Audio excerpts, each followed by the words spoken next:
গৃহস্থনী হৈছে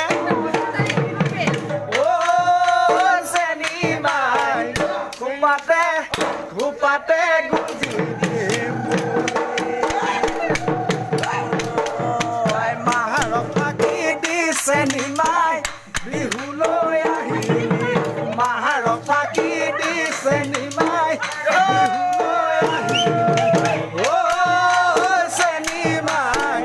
চেৰেকি